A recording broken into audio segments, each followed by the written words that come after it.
Bien, alors cette expérimentation a pour but de montrer l'intérêt d'un réseau de convolution pour optimiser la reconnaissance d'images. On va comparer les performances sur la reconnaissance du chiffre 6 avec ou sans convolution.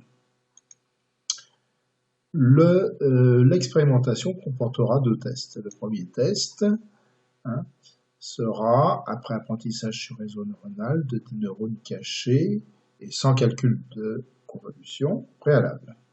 Le deuxième test sera, après apprentissage sur le même réseau neuronal, de 10 neurones cachés et à partir de la même base d'apprentissage, en le faisant précéder d'un réseau de convolution dont on verra plus loin l'architecture. Sur un chiffre d'entrée égal à 6, la cible, donc target, sera égale à 1, et sur un chiffre différent de 6, elle sera égale à 0. C'est ce qu'on appelle le dataset. Alors, dans les deux tests, on utilisera le même réseau neuronal qui est affiché ici. Pour chaque jeu d'entrée, l'erreur de sortie permettra l'ajustement des paramètres internes du réseau par le mécanisme de rétropropagation de l'erreur. Voilà. On simplifie les données d'apprentissage pour faciliter les opérations et réduire le temps d'apprentissage.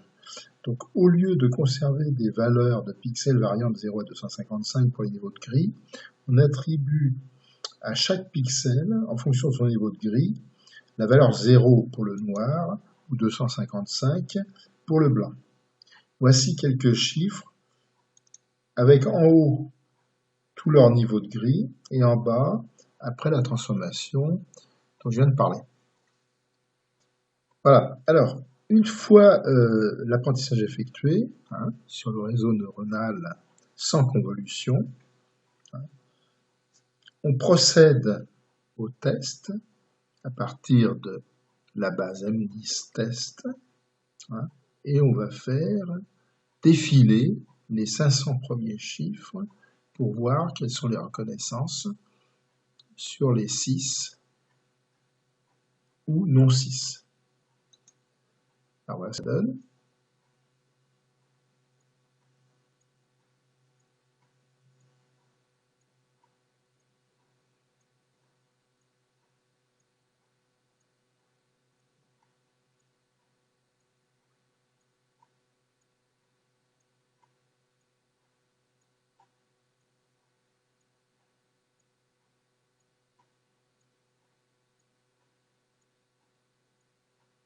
Alors, au fur et à mesure que le nombre d'essais augmente, bien sûr, on se stabilise vers un pourcentage qui tourne autour de 92 à 95%.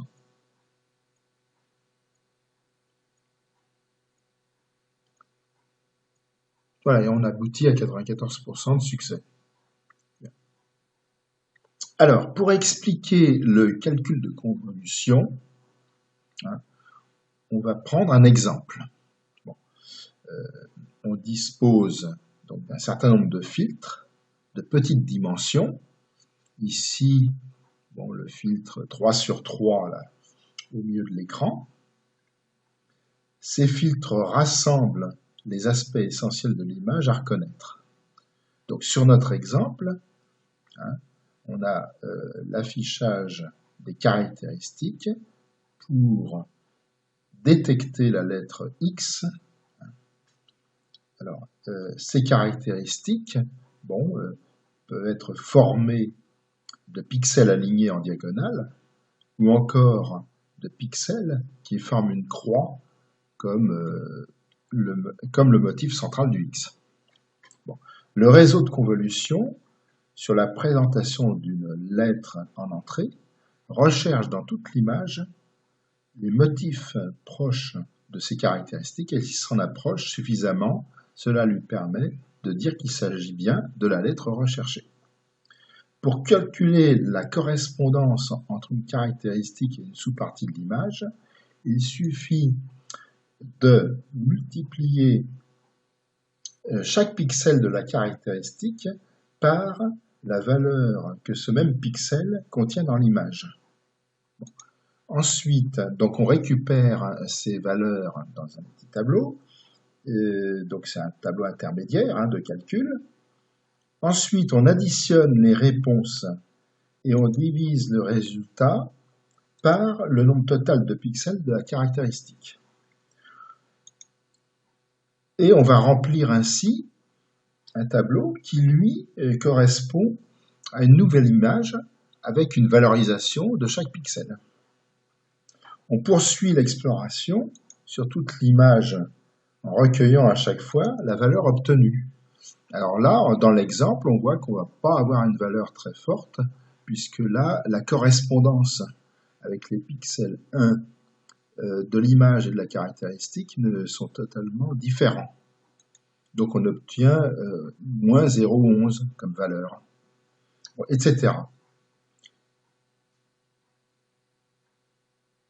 Et voilà, et donc on arrive comme ça à composer une image qui est directement liée au résultat de calcul de convolution.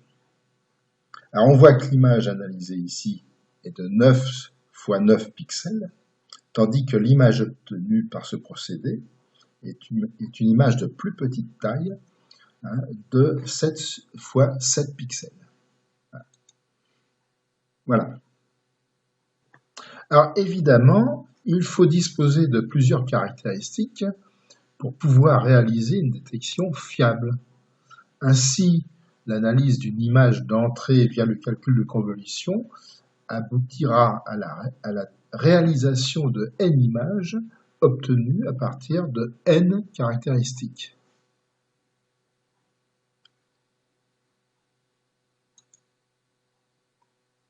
Voilà, alors donc, une fois la convolution, le calcul de convolution effectué, on obtient, donc puisqu'on a utilisé 29 caractéristiques, à partir d'une image d'entrée, on obtient donc 29 images après convolution.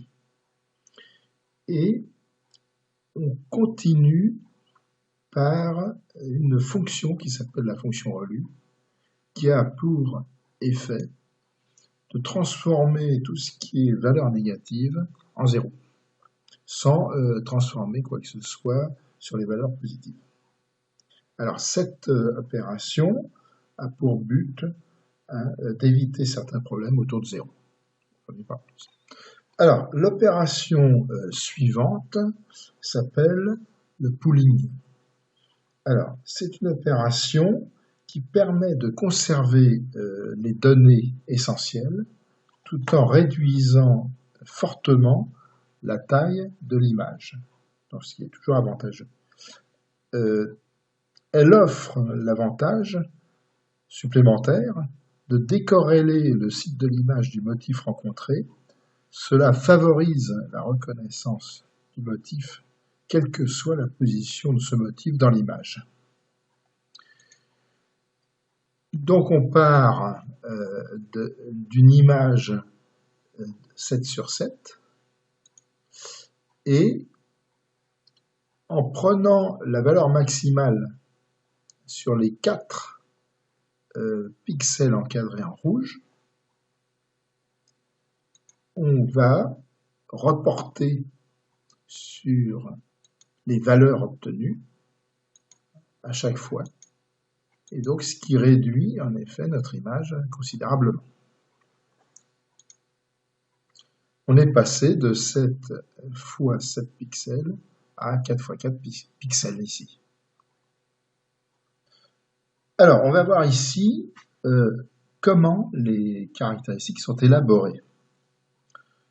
Alors, dans l'apprentissage de type Deep Learning, le réseau de convolution fait partie de la boucle de rétropropagation des erreurs. Les caractéristiques sont donc élaborées via l'apprentissage.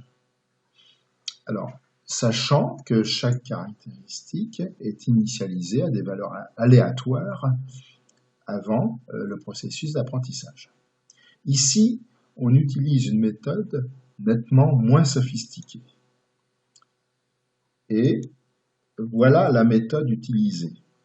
C'est à partir d'une centaine de chiffres 6 puisés dans la base MNIST-train que l'on va fabriquer les caractéristiques de la façon suivante. Donc, premièrement, on génère toutes les caractéristiques possibles à partir de groupes 3 sur 3 de pixels de chaque chiffre 6. Deuxièmement, on regroupe toutes les caractéristiques en éliminant les doublons. Troisièmement, on attribue une valeur à chaque caractéristique. Cette valeur dépend de deux paramètres, le nombre d'occurrences dans tous les chiffres 6 et, deuxième paramètre, le nombre 1 que la caractéristique contient. Car le 0 correspond à une absence de corrélation entre pixels, donc ce qui est moins valorisé que le 1 qui correspond à une présence. Cette valorisation est exprimée par l'expression empirique suivante. C'est égal au nombre d'occurrences multiplié par le nombre de pixels à 1 élevé à la puissance 3. On sélectionne ensuite les caractéristiques, bien sûr, de plus forte valorisation. Alors voilà ce que ça donne pour nos 29 caractéristiques qui ont été élaborées à partir d'une centaine de chiffres 6. Alors, dernière opération sur notre réseau de convolution, c'est l'opération de concaténation. On aboutit ici à 29 images en 2 dimensions chacune, ayant 13 x 13 pixels, et on construit par l'opération de concaténation le vecteur ligne d'entrée du réseau neuronal. Donc chaque image est transformée en vecteur ligne de 1 fois 169 pixels, et on aboutit ainsi à un vecteur ligne en entrée de réseau neuronal de 1 fois 4901 pixels. C'est notre vecteur d'entrée. Alors, voilà le test de performance. Une fois donc l'apprentissage avec le réseau neuronal et en amont le réseau de convolution. Et je lance le test qui utilise le même jeu de test, bien sûr, que pour notre exemple précédent de réseau neuronal sans convolution.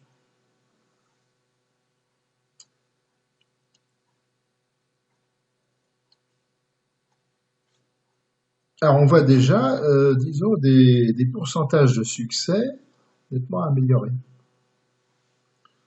Voilà, on est à 97% de succès.